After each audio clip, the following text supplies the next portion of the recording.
Hi. Hi, my friends. Hi, my dear DLD friends. I'm Steffi. I'm the founder of DLD, and I'm very happy that you today with us. And we have a wonderful topic for DLD Sync and have fun. As you probably already know, we are going to hear about a topic which is very important, is an important factor in running a successful, innovative business, and for all of us, we should learn about it. Speaking of business, we are looking at diversity today through the lens of a $2 million industry, sports and esports. At $200 billion in global revenue, video gaming is now a bigger business than music. Sorry for this. Um, um, Entschuldigung. Here it is. Again, speaking of business, we are looking at diversity today through the lens of $2 billion industries, sports and esports. At $200 billion in global revenue, global gaming is now a bigger business than music, video streaming, and movies combined. Imagine. One of the fastest growing sectors in this field is esports, which captures huge audiences worldwide and is enormously popular at every level of society, just like traditional sports. You know, we are here in Munich. Bayern München is our hero. But nevertheless, there's a surprising lack of diversity. So when it comes to who is running the show, again, just like in traditional sports, industry associations and teams are typically run by men. Nothing has changed so far. So this DLD conversation will take a look at today's realities in the world of sport and esports. Do these industries, which play an important role in society and business, of course, have a blind spot when it comes to openness, inclusivity, and diversity? And if so, how can this be changed? I'm very proud to welcome for this conversation Neda Tabatabaie, Vice President, Business Analytics and Technology for the San Jose Sharks of the famous US National Hockey League, and Alex T. Müller, co-founder and CEO of SK Gaming, Germany's foremost esports organization. But before we start the sessions, however, I would once again like to thank our partners, She's Mercedes, for their support with our DLD Sync series. They are very nice partners. For those of you who might not familiar, She's Mercedes is a platform dedicated to inspiring and connecting and empowering women, highlighting their unique success and creating a dialogue that transcends cultures and industry and experiences. Check out the former DLD things we did with them. Please have a look now at the short clip of some of the wonderful collaborations we did together in the past.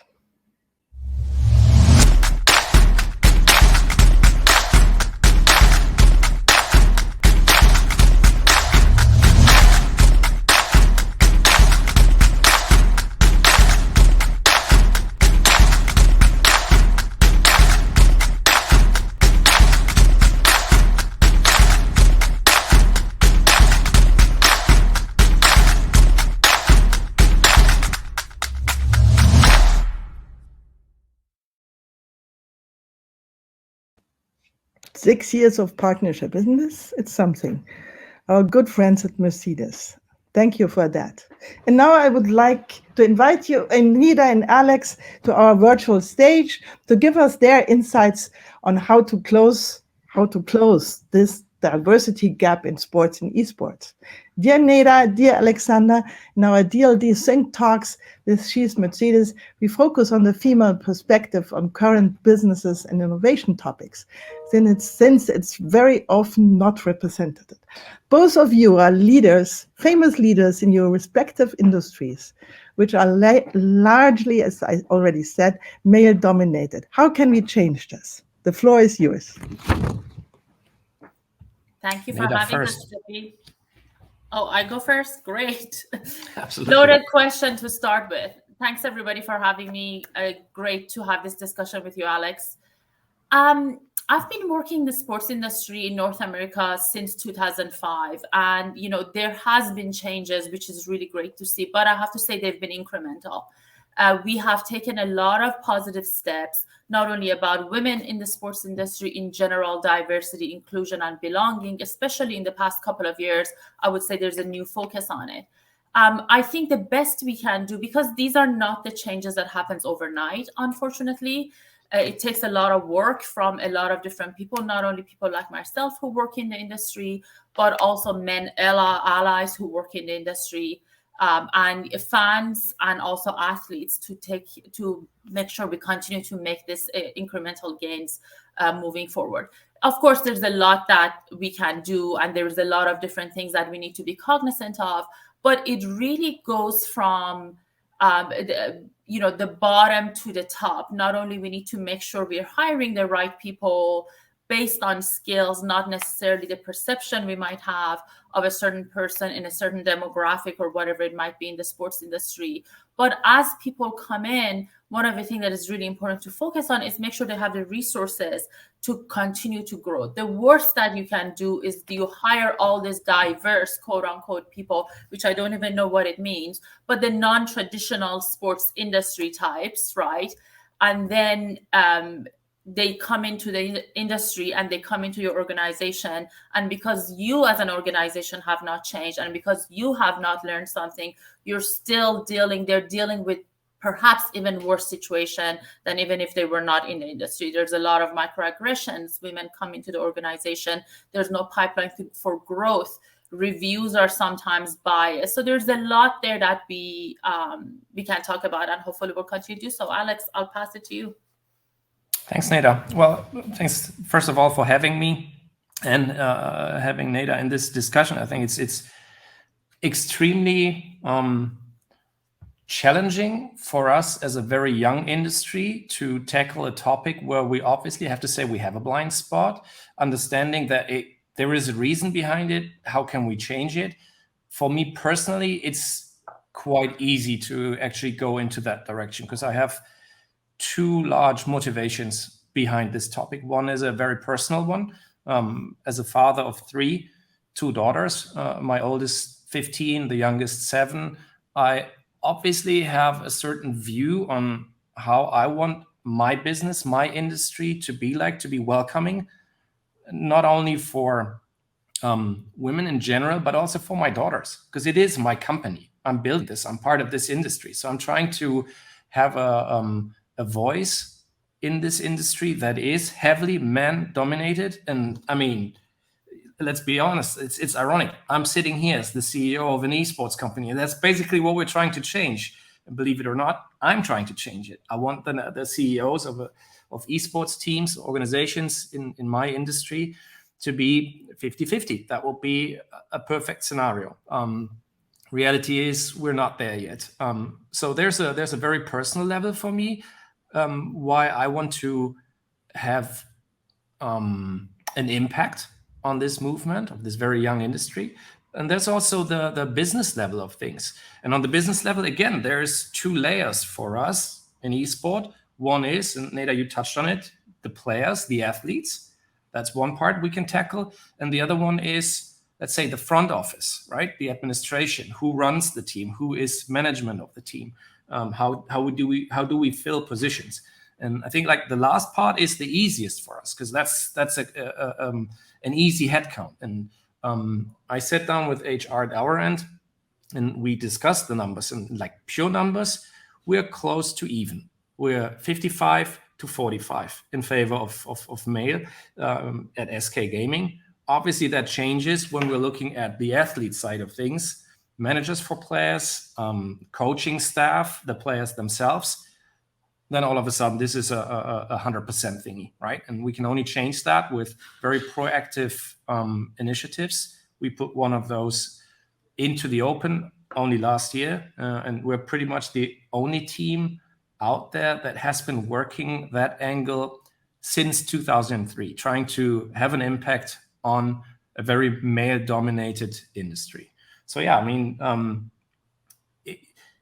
not going to lie. We had a discussion before, Neda and I, and it was super interesting to get Neda's views on what is the growth path for female management inside a professional sports organization, like, because we don't have anything like that in esport whatsoever right now. We're looking for talent. We're trying to find the right talent for ourselves, but we don't have this channel. We don't have this funnel where we know it accelerates them, it pushes them to the edge.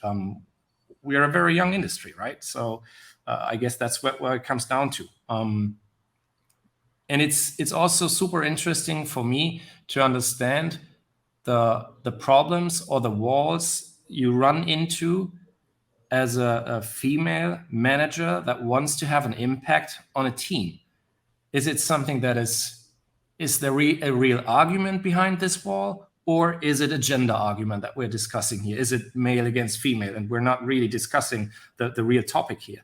And that's always something that we try to be very keen on inside the company. And we try to have a feminine side to the brand, to the company, because we believe, and now comes the super boring part, let's just break it down. If we have 10 million fans and 80% of these fans are male, 20% are female, then we are lacking 6 million female fans. And 6 million female fans can have a huge impact on the B2B side, on the B2C side, however you want to look at it. But it is a huge factor. And it is a factor. It is something that we need to solve in esport. And I believe a discussion like that, or an exchange of arguments that we're going to have, even though we're pretty much on the same side, I believe, is just pushing us forward and giving us opportunities. So therefore, I'm super happy to be here, and I'm super happy to learn from Neda. Oh, thank you. It's honestly this discussion, and as you mentioned, we had a brief chat before. What is interesting is, in a way, we are in two different industries. You're a young industry, we are an older industry. The first hockey team, professional hockey team, and the league goes back over 100 years. When you think about hockey, of course, the same issues and challenges are faced by NFL teams, NBA teams, and even women's sports are dealing with that. We all know we've all heard about even some of the challenges players had in NWSL with male coaches and all of that, and how it was not addressed properly, right? So there's all this spectrum of everything from the different types of sports and the different associations women have with the sport. Again, there are athletes, which is similar to your players, how they're treated, their pays, everything like that. The opportunities even they have is very different. There was this very famous video last year during the pandemic of NCAA players. They were in the bubble. I think maybe it was a year and a half ago, perhaps, when they were in the bubble, and they were showing, and one of the female athletes showed the gym that they were playing at, which honestly, I have more equipment at home than they were provided as an athlete, as a college athlete. And they showed the male gym and the equipment they had. And, that of course started a firestorm, and, things started. That just by itself, because of social media, people started getting an insight into what was going on. So there's the athlete part, the professional athletes, all of that. There is, as you mentioned, the fans, and I could not agree with you more. As a sports fan myself, there are a lot of times that I don't feel like I've been catered to or I'm getting marketed to properly. I would love to buy great merchandise. There are many times that I've gone to a store or online, weren't able to find what I was looking for. NHL CMOs has a great, Heidi has a great saying. She's like, it's not always shrink it and pink it, right? I don't want a pink jersey. Some people like a pink jersey. It's just a matter of what is it that you like. There is a lot of, especially right now with athleisure, there's this whole movement towards sportswear, and now it's part of fashion. So how are we catering to that? You see a lot of big brands even do collaboration with each other around that. And there are people who work in the sports industry. Of course, there's a team side, which it's a lot worse than the business side of sports. I'm on the business side of sports. But even on the team side, you're now seeing more and more NHL teams. The NHL teams now have assistant GMs or head scouts that are women. In NBA, you're seeing a lot more of that. And in MLS, there's some movements towards that. Because at the end of the day, it's a skill. right? If I am a hockey player, there's a lot of very famous and very accomplished female hockey players, as an example, that have not been able to get into the opportunities that a male former player with a lot less skills might be able to get into that. That's also is changing. And the team that changed that, actually, they did a blind test for their scouts, right? They did a blind test, and the two top candidates were female, and they were both hired. So it's just a matter of how we are creating opportunities, but also addressing our own biases. And I think that the understanding of that has improved a lot. There are, of course, elements that are constantly pushed back against that. We still day to day run into it. You hear it, you see it. But there are also a lot of people who are now speaking up against it, and they understand the value that any type of perspective brings into the sports industry. As a woman, I have a different perspective, but it's mostly also because of my background as a professional in a data and technology world. I started in retail, and when I got into the sports industry, there was really no use of data in a meaningful way in the business side. Now that has completely changed. But the perspective that I brought in was definitely, what pushed me forward. So that's really, again, there's a lot we can continue to talk about when it comes to working in the sports industry, especially. So you think it's mainly an elbow problem that the guys are trying to keep female management out of the system? Is that something? I mean, we can be open about it, right? Yeah. I don't know if that's the majority, right? If you look at the group, in my opinion, and based on my experience, there's the people who are like, what is she doing here, right? There is always that group, and that applies to everything. There's always a detractor. Why do we need to change? This has been like this, for 100 years. We've been successful, all of that. Then there are the people who follow those people, unfortunately, right? Which then when you add them up, maybe sometimes it's even the majority. And then there's a group of people who really understand the value and want to make change. And for many different reasons, it's good for the business. Rooms that have, and boardrooms and businesses that have more diversity, they do make better decisions, right? So, and there's a lot of studies that has proven that. There's no arguing there at all. There have been situations that I have been at, in meetings, and everybody's talking about something, and I'm like, have you thought about this element? Have you thought about the customer experience? Have you thought about all these other things? Again, because of my perspective. So there's definitely those elements there. I think the challenge we have is, which goes back to understanding our own biases. Most people try to hire their mini-me, right? They hire the people they know that they're comfortable with. A lot of times it goes back to their alumni, right? Especially here, there are people that they went to a certain school and they hire from the same school, which, probably has really good people coming out of that school. So there's that element of it. There's a sense of uncomfort that sometimes people don't know. I think it's a sense of comfort that, I know I've been hiring from this university. I'm going to continue to hire from a university. Traditionally in North America in sports, there has been a lot of people who got into the industry because of connections, because their dad was somebody, because they knew the owner, because they were the owner's son, and so on and so forth. So there is just, sports wasn't really up to maybe 15, 20 years ago considered a business that you would hire from. You grow into it in a way.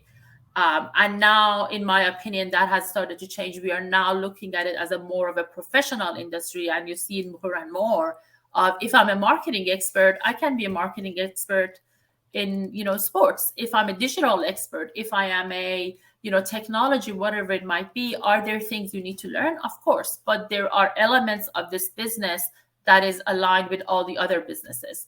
And then having that outside perspective, I really do think it helps the industry and helps the business just be better.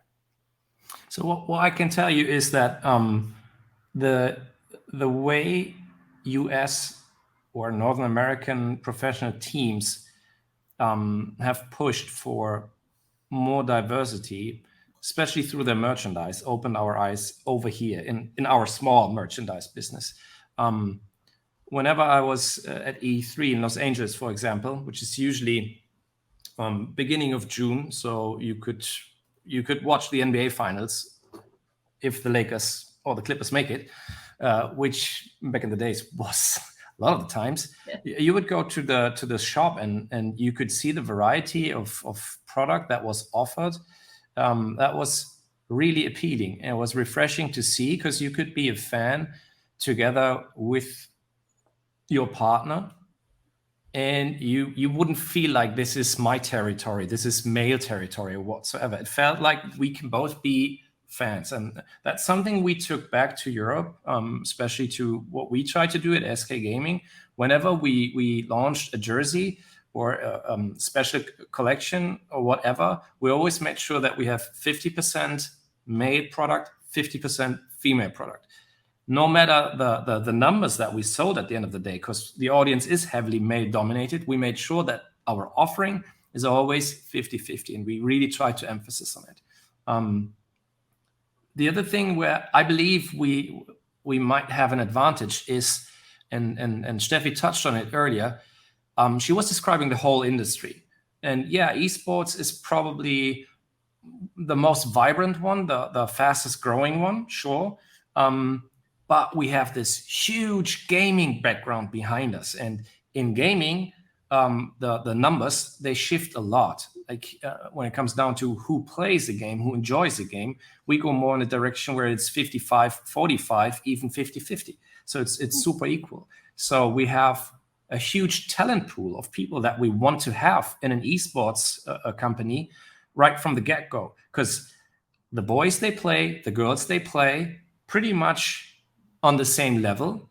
The numbers, they're so close to each other, but we lose the management power coming from the female side, because they, at some point, they're not as interested in esport anymore. And we're trying to wrap our head around this and try to understand what's the gatekeeper here? What keeps them off finding roles inside a company like ours? And this is why we heavily opened up, especially on the content department, when it comes down to social media, when it comes down to video production, anything we do, giving ourselves a language out there. This is where SK Gaming, as an example, is heavily female dominated. Mm-hmm. And we like that. We like the creativity from that department, showing, for example, me as an old male guy who is what we don't want to have. But they are showing me how it's done right now. And I find it's super refreshing. I would never interfere with the work they do. And it's insane to see how they took over these fields that the company was wanted to hand out to them. And they took over, and now they are pretty much the narrative of our company. Yeah, sure. I mean, the results do count. But let's be honest, we are in an entertainment industry. It's not only the results that count. It's also the whole narrative around teams, how we build up the story of the brand, the journey of the team and whatnot. And that can be looked at from different angles. What I was referring to earlier when it came down to players, and that was very interesting when you said it with the college basketball example. This is pretty much something that triggered us. You know, in esport, we have all these great meetings of people of the industry. And one of the topics is always, why is it so male dominated? And then you have scientists and people from the industry, and they are always discussing. And for years, they have been discussing. So last year, we said, well, you know, it's great that we discuss it all the time, but what do we do? As a company, on the employment side of things, we changed already. But on the player, on the athlete side, there was a vacuum, to be honest. Yeah, we had female athletes as early as 2003, and we dominated a female scene back then. And then again from 2006 to 2010, a couple of the best athletes we ever had, most rewarded, most winning, in a game called Counter-Strike, great athletes. But the scene wasn't mixed. There were female tournaments and there were male tournaments. And then 3 years ago, we decided that enough is enough of the discussion. And we started a project internally where we said, we have these facilities. This is where your basketball analogy comes in. We have the facilities. We have athletic coaches. We have nutrition coaches. We have everything. We have professional coaches for the games themselves, obviously. Everything you can give an athlete, no matter the gender or anything. There is no discussion. So why don't we build a project where we focus especially on female gamers to begin their journey with? Yeah, we want to mix later on, but right now we want to give them a safe space, and we want to give them exactly what the male athletes get as well. Same coaches, same nutrition, same schedules, same structure, and let's build this. And together with our partners, I'm not here to advertise in terms of brands, but Mercedes is one of these partners. So they're really looking out for something like that. We were able to create something that we call Project Avarosa. And we're in year 2 with it right now. And not only did we scout a full team and we're able to see where actually the ceiling for these players is right now, we could stop the discussion in terms of, are female athletes as good as male athletes? We could clearly say, no, they're not right now. Given the same amount of training, given everything, they are not right now. But that's no surprise. But we learned a lot from it, and now we're in year 2. And what did we see? Other teams around us, our competition, is picking up on that. They are creating teams just as we did, as we started the journey last year. And now, all of a sudden, in Germany alone, instead of only having 5 players that are paid to be esports athletes, female players, now we've tripled that with 2 teams jumping ship and doing the same move as we did last year. So we're trying to pioneer something. We're trying to teach the community something. We're trying to teach this industry something with this project Avarosa. And yeah, the goal is to, in a couple of years, we want to have the first couple of players that made it through Avarosa or a project of our competitors into one of the absolute pro teams. There are 10 in Europe only, into one of those teams, to be on that roster, not to have 5 male players, but 4-1, 3-2, 2-3, whatever it is. Because just as you, I believe that even on a micro level, the decision-making process for a team in League of Legends could be substantially different and way more positive if you have not only male players on the roster. I think the decision-making process could be much smarter than we have right now. But it takes time, and we're trying to build something here. We're trying to build a road into players becoming pro athletes, especially female, give them a home, give them a platform, and then let's make sure the whole industry follows. Let's make sure it's also something that as a company you want to follow, because it opens doors business-wise as well.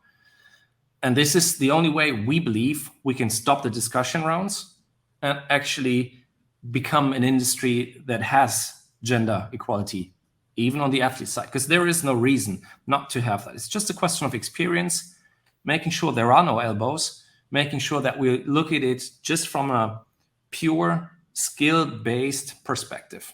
It's hard to change that industry because we grew differently, but I believe we have a real chance to do something like that.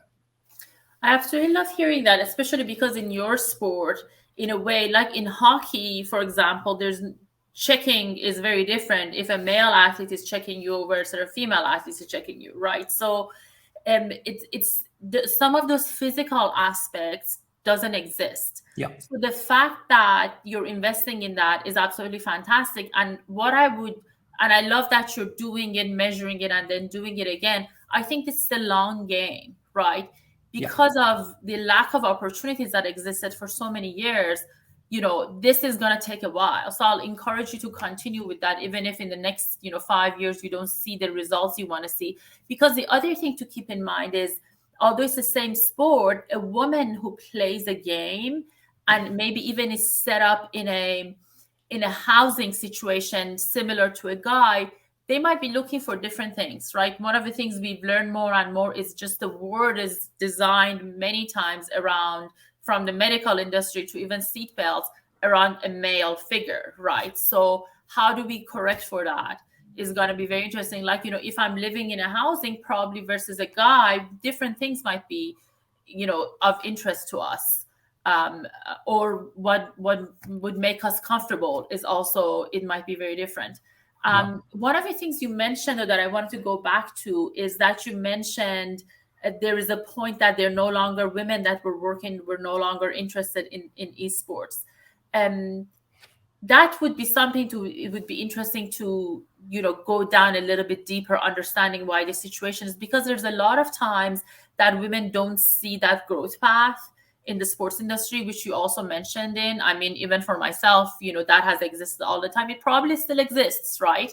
Because I'm dealing with different types of, I'm dealing with different levels of expectations, I feel, from a male colleague of mine. Like, I can make a mistake. Everything needs to be perfect. You know what I mean? So there's just a bigger,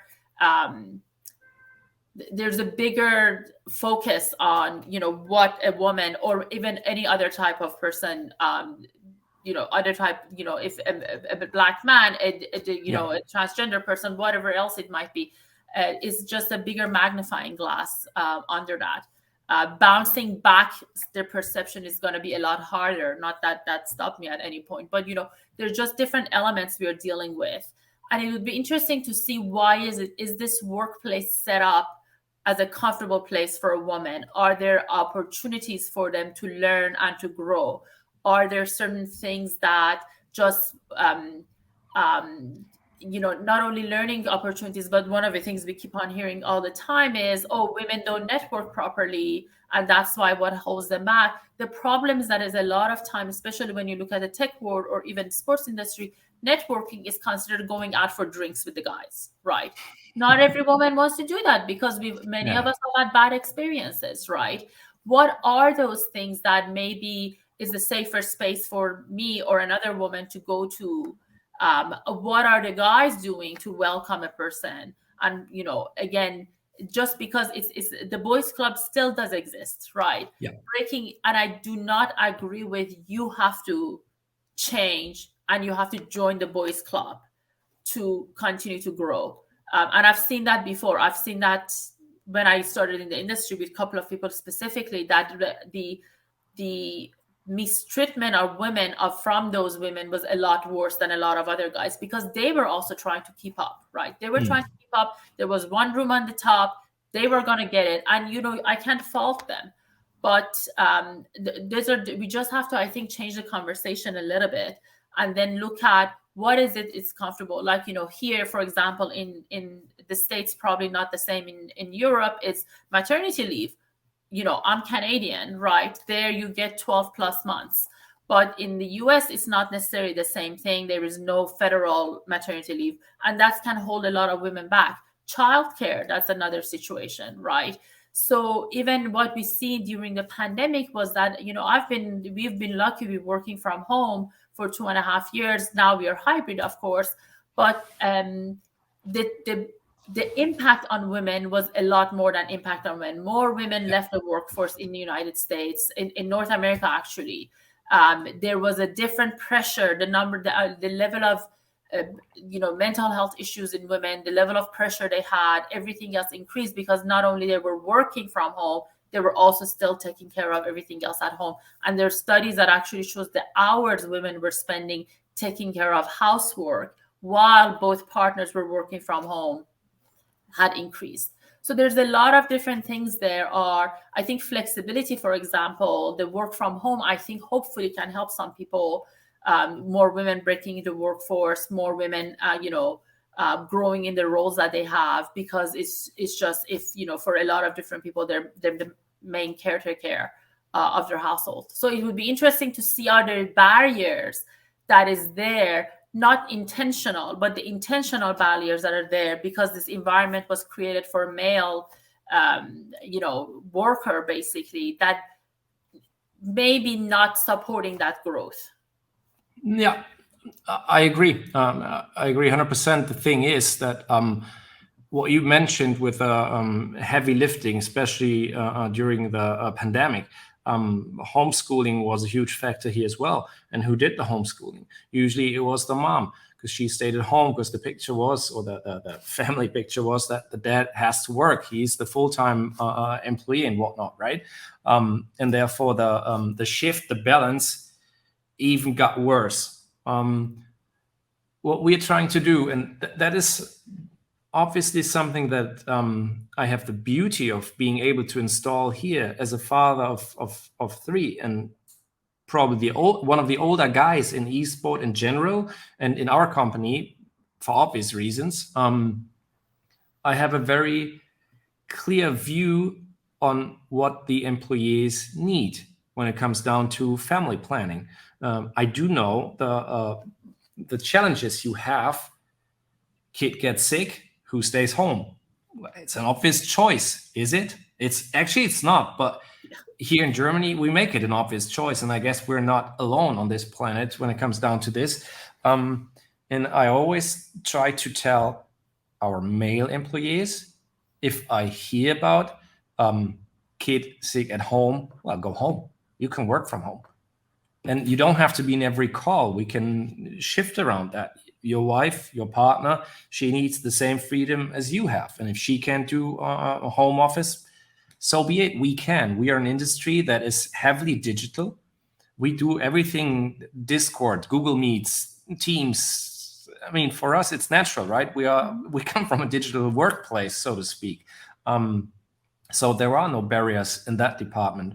When it comes down to having to deal with schedules of kids, vacation and whatnot, we try to make sure that we are heavily family friendly. Not female friendly, not male friendly, but family friendly, because kids are 50% father, 50% mother. So why would we make it a big deal, right? We're a small company. We're able to do it that way. We're able to look at it that way. And I'm happy that I can lead the company that way, given that I have a wife that is, she's an overachiever as well when it comes down to job. And I don't want her to hold back. She has her own projects, and they are just as important as mine. If we're looking at the family financials, we might have a different view left and right a little bit, but that's something that we can discuss internally. And the end of the deal is that, it's an individual decision, but as a company, as somebody who installs policies in the company and tries to create an environment that you just described, there is a lot of things you can actually do just looking at it practically. No, that was Siri on my Apple Watch. I'm sorry about that. There is certain things that you can install and you can work with, and can become, you have an edge over other employers. It's also a business factor. I know it sounds a bit harsh if we always refer to the business side of things, but at the end of the day, sometimes male management understands that best. If you tell them, if you open up, if you create this room, if you create the growth path, if you do this, if you do that, you're a top-notch manager because you're doing the right thing for the company. And it's not one gender against the other. We have questions in the chat. I'm not sure if the last one I can tackle right away if you want to. Do you know what is the games with the highest share of female players? I do not. I would have to look it up myself. I only know that there are a couple of games out there which have the 50-50 share. Even obviously there's games that have a larger female audience or player base than male orientated.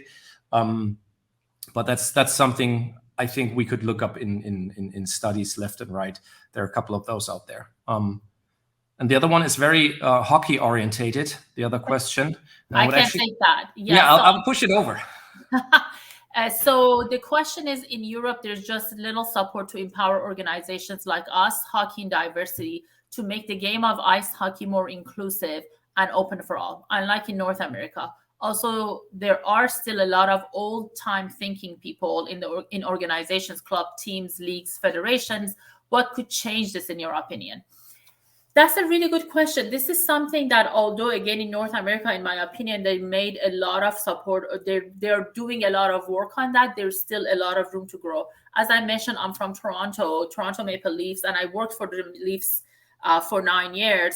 The reason that I'm mentioning that is Toronto has a very diverse community. And when I worked at the organization, this is maybe 2006, we noticed that of course, the demographic of people that are coming to the Raptors game at the time, even though the team wasn't successful, was very different from the Leafs, right? And then when you looked at the hockey participation across Toronto, it was not very diverse at all. There was not just a lot of kids the participation number was actually going down, because as you're getting more people that are maybe not the traditional white male player, they didn't have those opportunities, and maybe they didn't feel like this is their sport. Soccer was their sports and basketball was the sports, right?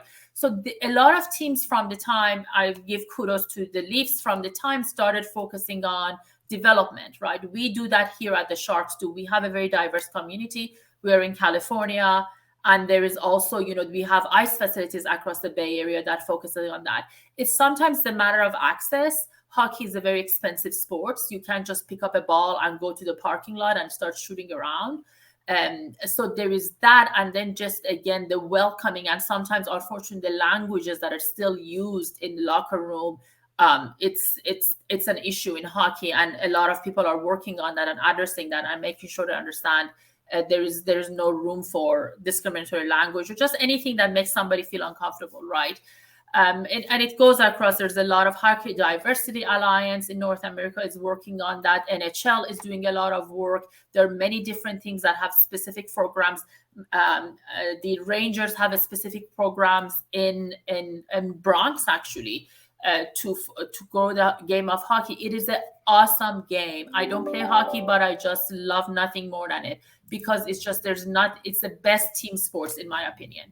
So it's just a matter of access. We do have partners that we do have entry into hockey program partnerships that the kids register. It pretty much, they get their equipment for free. They get like weeks of training with some of the coaches that are here, and they're absolutely amazing. The question is, how do we now bring them back to the next level, right? So you have to continue that pipeline.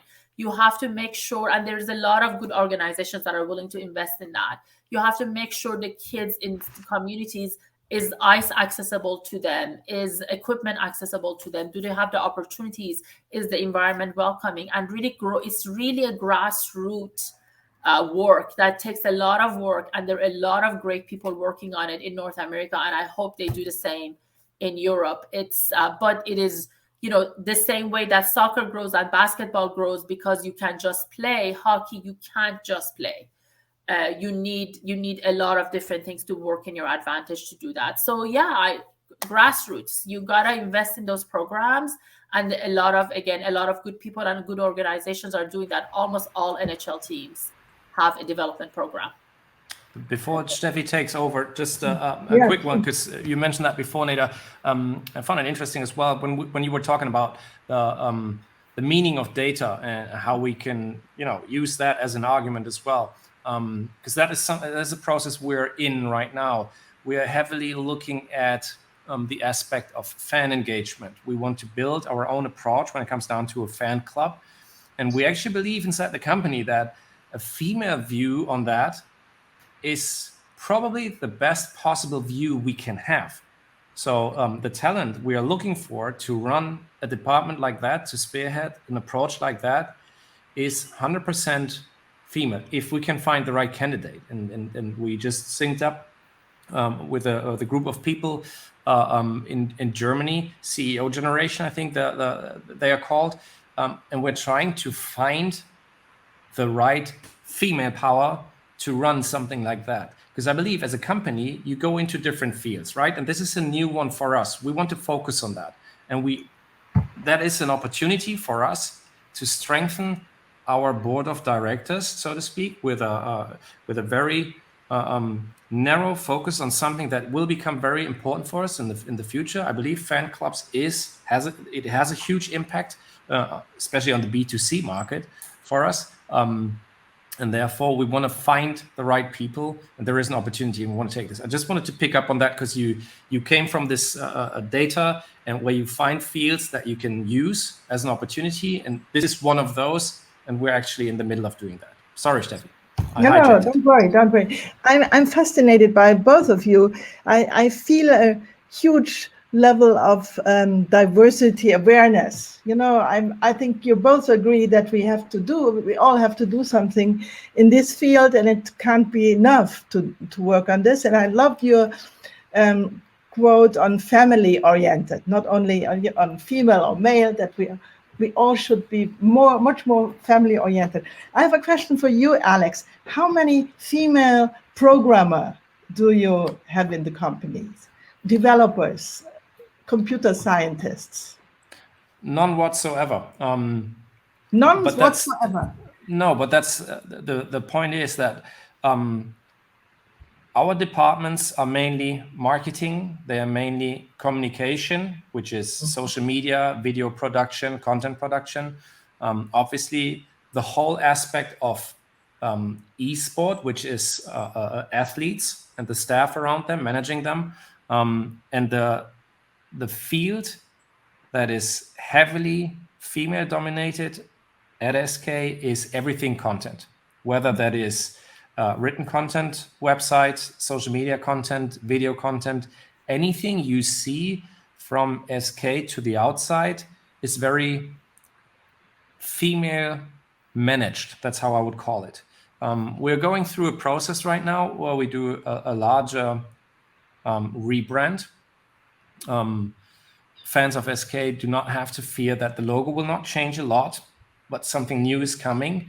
And that process was interesting as well inside the company, because we made sure that every iteration of the agency that helped us through this process to make sure that the rebranding of SK is diverse as well. Every step of this process was always 50% opinion male, 50% female. And there was no swinging vote whatsoever. We always make sure that it is a 50-50% thingy for the brand itself. So we do not have programmers whatsoever. So we don't have male programmers. Maybe on the design front, I do not know if we have female designers that work on social media graphics and whatnot. I'm not aware of that right now, but could be. I think it's interesting, but because I'm sure you have heard about the problem of biases. Yeah. That programmers develop their own view of the world into their programs. Yeah. So I thought that it could be maybe a part of the solution to promote this a little bit more a diverse set of content software developers in the female thing. You're right. But 2 minutes, then you have the floor. That is actually something that the developers of the games are looking at. I was in a discussion with a lead designer / programmer for computer games who opened my eyes to who are the programmers behind the games that we play today. Everything male. Everything male. Yeah, I know. And that changes right now, but that's not our part of the industry. That is a different part of the gaming industry. That is the developers, the programming studios for those games. And I know that they do have these internal diversity programs in place to make sure that they have different views on the game. Therefore, they are not male orientated in the future anymore. And that's me shutting up now. Sorry. If I can just add to that, it's a huge problem in general in the technology world, right? So when you put technology and sports together, the diversity pretty much goes away. It's very rare. And it's something that is very near and dear to my heart. But recruiting is extremely difficult even right now. Like for somebody like me who, been doing networking and talking to students in universities for years, when you post a job, the number of applicants that you get just in general lacks diversity. And now I'm finding that even university level is too late, because by the time they get to university, they already pretty much have set what they want to study. We need to go back to high schools and STEM programs and everything else to high school and even maybe younger kids to make sure they come up interested. so that in the future we have better, a diverse set of opinions and skill sets when it comes to our workspaces.